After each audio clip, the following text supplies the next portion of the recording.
अस्सलामुअलैकुम वरहमतुल्लाहि वबरकातुहू। शुरू करता हूँ अल्लाह ताला के बबरकत नाम से जो बड़ा मेहरबान और निहायत रहम करने वाला है। BS math fourth semester affine and Euclidean geometry lecture number 3 है हमारे पास। लेक्चर नंबर 3 में हम पढ़ेंगे mini loss theorem. Mini loss theorem के बारे में एक फैक्ट है वो जान लें पहले कि ये मिनी लॉस थ्योरम इसके नाम से माखूज है कि एक साइंटिस्ट था जिसका नाम मिनी लॉस था, उसने ये जो है ना पेश किया था। तो नाम याद रख लें, साइंटिस्ट मिनी लॉस ने। वैसे नाम से जाहिर है याद रखने की ज़रूरत नहीं है। उसके बाद स्टेटमेंट की तरफ बढ़ते हैं।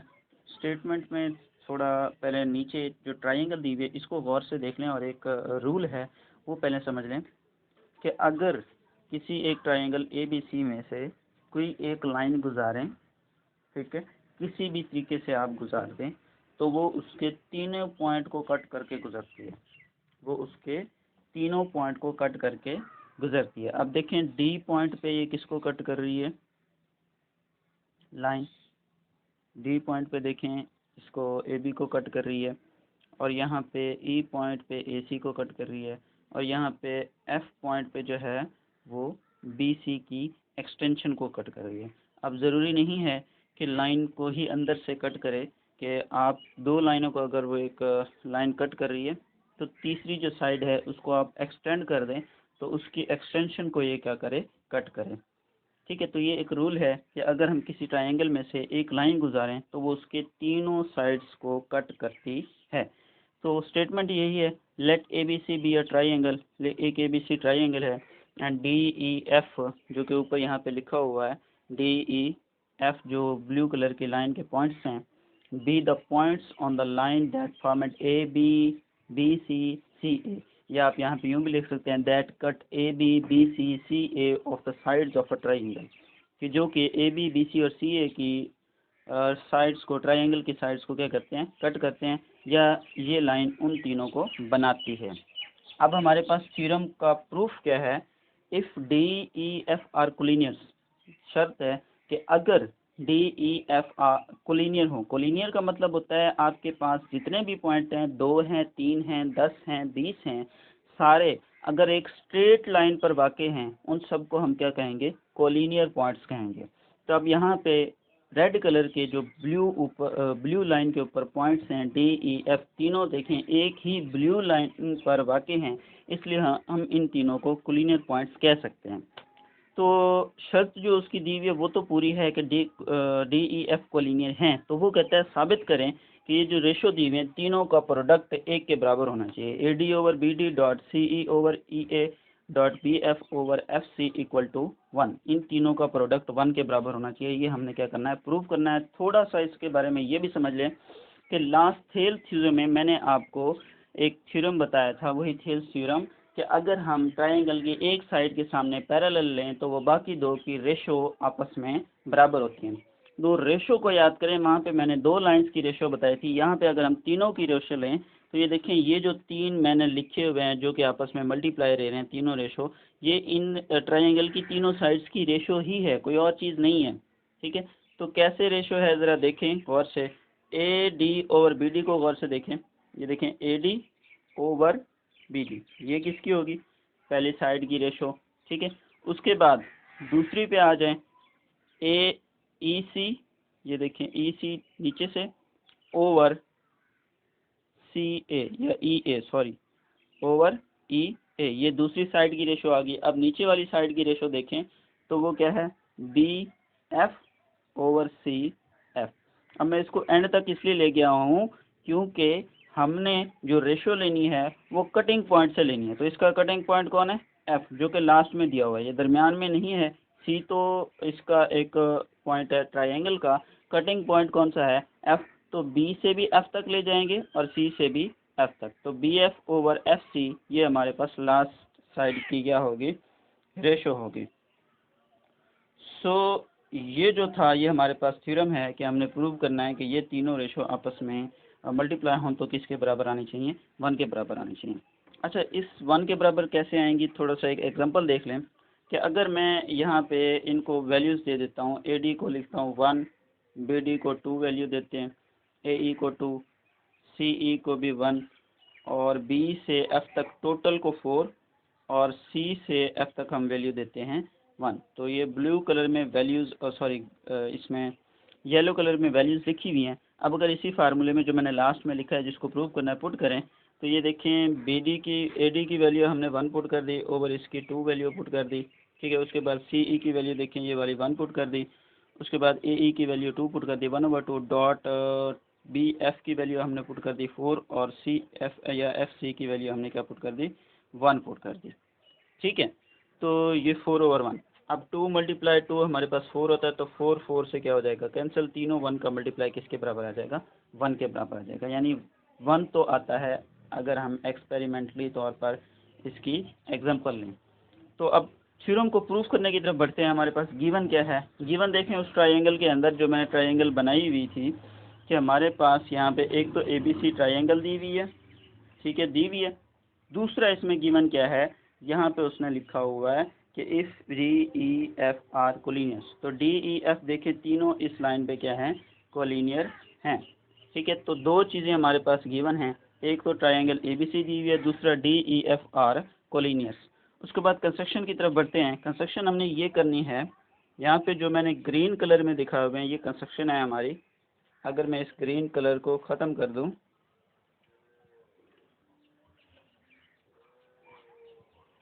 ये देखें ये तो ओरिजिनल ट्रायंगल है कि ABC और उसके ऊपर DEF के हमने एक ग्रीन कलर की लाइन ली हुई है। अब अगर हम इसकी कंस्ट्रक्शन करें तो हम A से लेकर एक जो है ना परपेंडिकुलर ड्रा करेंगे इसी ब्लू लाइन पर, इसी के साथ C से भी परपेंडिकुलर ड्रा करेंगे और B से भी परपेंडिकुलर ड्रा करेंगे, यानी ABC तीनों पॉइंट से परपेंडिकुलर ड्रा करेंगे और A के सामने वाले को A प्राइम का नाम देंगे, बी के सामने वाले को बी प्राइम का नाम देंगे और सी के सामने वाले को सी प्राइम का नाम देंगे। तो ये को होगी हमारी कंस्ट्रक्शन जो कि हमने कंस्ट्रक्शन की है। उसके बाद अगर हम प्रूफ की बात करें तो प्रूफ में देखें दो ट्रायंगल लेंगे हम, एक तो ट्रायंगल लेंगे ये वाली, एक और से देख लें इसको AA' ठीक है, और दूसरी ट्रायंगल लेंगे इसके सामने वाली जो कि क्या है BB', ठीक है, AA' और BB'D, AA'D और BB'D, ये दो ट्रायंगल हमने लेनी है। अब दोनों ट्रायंगल में अगर गौर से देखें आप तो इधर से यहाँ पे 90 का ज़ाविया बन रहा है क्योंकि ये भी परपेंडिकुलर है, ठीक है, और इस लाइन पे भी क्या बन रहा है 90 का ज़ाविया बन रहा है। तो दो रूल्स के मुताबिक एक तो दोनों के अंदर जो है ना 90 के एंगल्स हैं, तो फिर हम कह सकते हैं कि दोनों के एंगल्स 90 हैं, दोनों राइट एंगल ट्रायंगल्स हैं, तो एंगल पास्टुलेट के मुताबिक दोनों ट्रायंगल क्या होनी चाहिए कॉन्ग्रुएंट होनी चाहिए, ठीक हो गया। लेकिन अगर मैं ये भी कहता हूँ कि लास्ट थ्योरम में मैंने आपको बताया था कि अगर ये वाली लाइन है, ये वाली लाइन और ये वाली लाइन आपस में पैरेलल है, ये वाली लाइन अगर मैं यहाँ तक खींचूँ और ये वाली लाइन, तो ये दोनों आपस में क्या है पैरेलल हैं। दो पैरेलल लाइन के दरमियान मैंने आपको बताया था जितनी भी ट्रायंगल हो वो आपस में क्या होती हैं एरिया उनका आपस में बराबर होता है। तो ये देखें इस ट्रायंगल का और इस ट्रायंगल का अगर एरिया बराबर होगा तो दोनों ट्रायंगल भी आपस में क्या होंगी बराबर होंगी, ठीक हो गया, क्योंकि ये दो यूँ समझ लें पैरेलल्स के दरमियान मौजूद हैं, पैरेलल लाइन के दरमियान मौजूद हैं। सो दो हमने यहाँ पे जो है ना वजह बताई, एक तो ये 90 का एंगल है मौजूद जिसकी वजह से एंगल पास्टुलेट के मुताबिक दोनों ट्रायंगल क्या हैं BBD और AAD जो है आपस में इक्वल हैं, ठीक है, कॉन्ग्रुएंट हैं, और दूसरा दोनों पैरेलल लाइन के दरमियान बराबर हैं, दोनों का एरिया बराबर है, तो इसलिए ट्रायंगल भी क्या होंगी इक्वल होंगी। देन थेल्स थ्योरम के मुताबिक अगर दोनों ट्रायंगल इक्वल हैं तो फिर इनकी रेशो भी आपस में क्या होगी इक्वल होगी। तो रेशो हमने क्या ली हुई है, इधर से इस लाइन के अगर हम रेशो लें तो हमारे पास क्या आएगी AD/BD, ठीक है, और दूसरी लाइन अगर मैं इस ग्रीन लाइन को इसके नीचे पटक दूं तो रेशो क्या बनेगी, यहाँ पे इसके नीचे पटक दें ग्रीन लाइन को तो रेशो क्या बनेगी AA'/BB', क्योंकि ये BB' है तो यहाँ पे भी क्या होगा BB' होगा, ठीक है। तो ये रेशोज़ हमने लिए हैं, एक AD/BD, दूसरा AA'/BB', तो ये रेशोज़ आपस में क्या होंगी इक्वल होंगी। क्योंकि ये दोनों ट्राइंगल आपस में क्या हैं, इक्वल हैं। इसी तरीके से दो ट्राइंगल हम और लेंगे। वो दो ट्राइंगल हमने कौन सी लेनी है वो ज़रा गौर से देख लें। देखिए सामने आपको दिखाई दे रही हैं। अब हम नेक्स्ट कौन सी लेंगे, ये दो ट्राइंगल लें। पहले इधर से ली थी ए डैश डी और बी बी डैश डी। अब हम लेंगे ए डैश ई और सी डैश ई। इसके मुताबिक देखें वही बात जो मैंने पहले की थी। एक तो ये दो पैरेलल्स के दरमियान हैं, ठीक है, और दूसरा ये दोनों 90 एंगल्स भी इसमें बनते हैं। तो एंगल पास्टुलेट के मुताबिक ए डैश ई कॉन्ग्रुएंट होगी सी डैश ई, जो कि दोनों रेड कलर में मैंने दिखाई है। ये दोनों कॉन्ग्रुएंट हैं। अगर ये दोनों कॉन्ग्रुएंट हैं तो फिर हमारे पास ये वाली लाइन देखें इन्हीं दोनों ट्राइंगल की है और ये वाली लाइंस भी इन्हीं दोनों ट्राइंगल की। तो इनको रेशो लें। पहले इस लाइन की रेशो लें तो हमारे पास क्या आएगी, ई सी, ठीक है, ओवर ए सी ओवर ए ई। और इधर से बाकी दो लाइन जो इसकी बचती हैं, ठीक है, उसकी रेशो देखें तो हमारे पास सी डैश ओवर ए डैश। क्यों, क्योंकि ए डैश को इधर ले आएँ या सी डैश को इसके ऊपर ले जाएं तो ये भी एक पूरी लाइन बनती है और इस पूरी लाइन की रेशो क्या बनेगी, सी डैश ओवर ए डैश। ठीक हो गया। सो हमारे पास ये इक्वेशन नंबर 2 होगी। लेट्स मूव द नेक्स्ट कि अगर हम अगली ट्राइंगल लें, अगली दो ट्राइंगल, तो वो कौन सी होंगी। लो जी, वो तो मैंने मिटा दी, तो वो मैं हाथ से बना देता हूँ। तो अगली दो ट्राइंगल हमने कौन सी लेनी है जी। एक ट्राइंगल लेनी है जी हमने ये, ठीक है, और एक ट्राइंगल लेनी है जी हमने टोटल ये जो यहाँ पे आपको दिखाई दे रही है। एक तो सी डैश एफ ले ली मैंने छोटी, ठीक है, और एक बी डैश एफ बड़ी ट्राइंगल ये लेनी है, ठीक है। ये दो ट्राइंगल लेंगे और ये दो ट्राइंगल किन दो पैरेलल्स के दरमियान है, एक सी डैश वाला और एक बी डैश वाला। तो शुरू में मैं थोड़ा सा दोबारा आप लोगों को बता दूं कि हमने पहला पैरेलल लिए दो ए डैश और बी डैश, फिर हमने पैरेलल लिए ए डैश और सी डैश, ठीक है। अब हम पैरेलल ले रहे हैं बी डैश और सी डैश। इन दोनों के दरमियान कौन सी ट्रायंगल बनती हैं, एक सी डैश वाली और एक बी डैश वाली, ठीक है। इन दोनों ट्रायंगल के अगर हम पैरेलल लें तो फिर दोनों ट्रायंगल आपस में क्या होंगे, इक्वल होंगी, दोनों पैरेलल्स के दरमियान है और उसके साथ साथ दोनों में 90 के एंगल्स भी हैं। तो हमारे पास बी डैश डी कॉन्ग्रुएंट होगी C dash, sorry B dash D नहीं बल्कि बी डैश हमारे पास एफ है,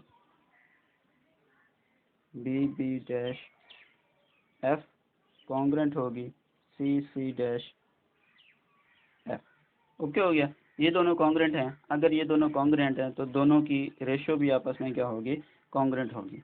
तो एक तो हम रेशो लेंगे किसकी,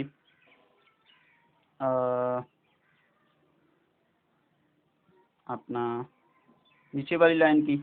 ये लाइन दोनों से मिल रही है, ठीक है।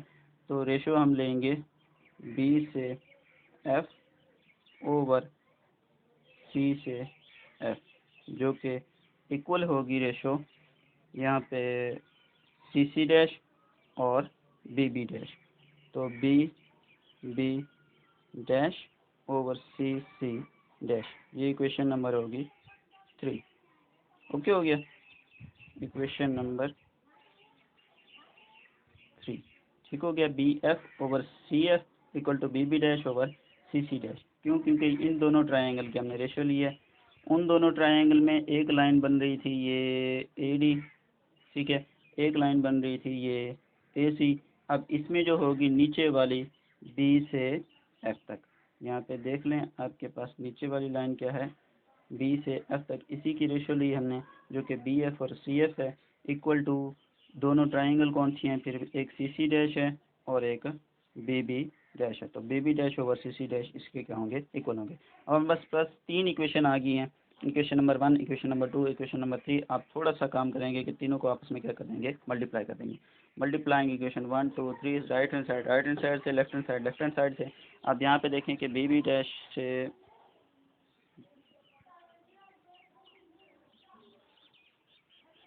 बी बी डैश से बी बी डैश कैंसिल, सी सी डैश से सी सी डैश कैंसिल, ए डैश से ए डैश कैंसिल, हमारे पास क्या बचेगा 1।